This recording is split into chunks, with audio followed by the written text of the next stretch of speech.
All right, let's dive into a story that's an absolute classic. It's called Eidgah by the legendary author Munshi Premchand. Now, on the surface, it seems like a simple tale about a little boy at a festival. But you see, underneath all of that is this incredibly powerful story about love, sacrifice, and how sometimes the smallest choice can show the biggest heart. So before we really get into the story, I want you to think about something for a second. What is the most selfless gift you can possibly imagine? What makes a gift truly selfless? Just keep that thought in your head, because it is the absolute core of the story we're about to unpack. Right off the bat, the story shows us this huge difference. It's the festival of Eid, and we meet our main character, a little boy named Hamid, and his friends. Now look at this. Masin, he's got 15 coins. Mahmud has 12. And then there's Hamid, with just 3. You gotta understand, this isn't just pocket change. For a little kid at a massive fair, those 3 coins are his entire world. So our story kicks off on the morning of Eid. The whole village is just buzzing. You can feel the excitement in the air. Everyone's getting ready to go to the Eidgah, first for prayers, and then for the huge, amazing fair that happens right after. Okay, so let's meet our 2 main people. We have Hamid, he's just 4 years old, a skinny little orphan, and despite having pretty much nothing, the story says he's the happiest boy of all. He's holding on to this beautiful, innocent hope that his parents are going to come back one day with all sorts of gifts. And then you have his grandmother, Amina. She is just weighed down with worry. They have no food for the festival, and her heart is just breaking at the thought of sending her tiny grandson to this big, crowded fair all by himself. And this is what he tells her. Can you believe it? At just 4 years old, it's Hamid who's trying to make her feel better. This one little sentence just shows you his pure innocent confidence and his instinct to protect his grandma, trying to calm her down before he runs off to join his friends. Okay, so now we're at the fair. The prayers are over and the real fun begins. The kids just pour into this world of sweets and rides and toys. I mean, for any kid, this place is paradise. It's temptation everywhere you look. And this is where that number becomes so important. 3 paisas. That's it. That's his entire fortune. While his friends are spending money left and right, for Hamid, every single coin is a huge decision. In a place that's built for spending without thinking, he has to be a total strategist. So, the very first test pops up right away. His friends all pile onto the merry-go-round, but Hamid, he hangs back. He's doing the math in his head. 1 ride costs a whole paisa.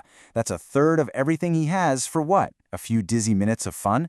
It's his first incredible act of self-control. And then, of course, you've got the toys. His friends start spending their money on these really expensive but super fragile clay figures. One gets a policeman, another gets a water carrier, someone else gets a lawyer, and Hamid, he can only watch. You know he's looking at them with longing, thinking how beautiful they are, but also how easily they would just shatter. So here's the crucial moment, right? Hamid has said no to the rides, he said no to the toys, now his friends are all buying sweets, and he's left out again. The question just hangs there. What on earth can his 3 little coins possibly get him that would be worth more than all these fun, fleeting things? And this is where everything changes. As he's walking past all the shiny toys and sugary sweets, Hamid sees something completely different. A hardware shop. And then it hits him. A memory just pops into his head. It's not a memory of a toy he wants or a sweet he's craving.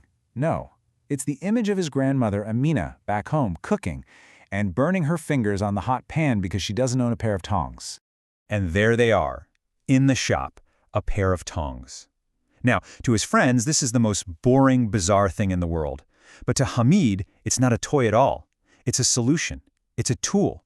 Something that could stop that little bit of pain his grandma goes through every single day. And right there, his 3 paisas find their real purpose. So he manages to talk the shopkeeper down, gets them for exactly his 3 paisas, and he proudly carries them away.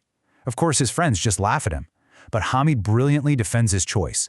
His logic is just perfect. He tells them they're fragile clay toys, they'll be broken by tonight. But his iron tongs, they'll last forever. Theirs are for a moment of fun, his is useful forever. He basically turns this simple tool into a protective shield for his grandma. And he comes up with this incredible line that just shows his spirit.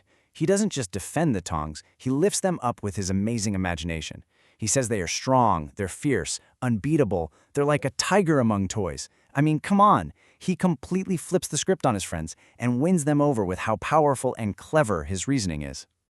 All right, we're heading into the end of the story, and this is the part that really hits you. Hamid, feeling totally triumphant and proud, finally gets home to his worried grandmother. You can imagine, right?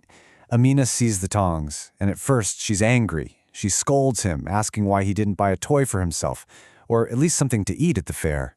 And then Hamid says this simple, just devastatingly beautiful thing. He doesn't go on about his sacrifice or all the things he gave up. He just gives her the simple, loving reason for his choice. And just like that, snap. Everything changes. Her anger just vanishes, and it's replaced by this overwhelming wave of emotion. She gets it. In that moment, she sees the merry-go-round he didn't ride, the toys he didn't buy, the sweets he didn't eat. She sees the enormous heart of this tiny little boy in front of her who chose her comfort over every single joy the fair had to offer. And that's really where the story leaves us, with this incredibly powerful thought. The simple iron tongs bought for a measly 3 paisas have become more valuable than any treasure you could ever imagine. They're not just tongs anymore. They are a symbol of a love so pure and so selfless that it turned a common household object into something absolutely priceless. And that brings us right back to our first question, doesn't it? What makes a gift priceless? Well, Eidgah shows us that it has absolutely nothing to do with the price tag. A priceless gift is born from empathy. It comes from truly seeing another person's need or their pain and choosing to fix it, even if it costs you something. It really makes you wonder, when was the last time we gave a gift that wasn't just a thing, but a real solution?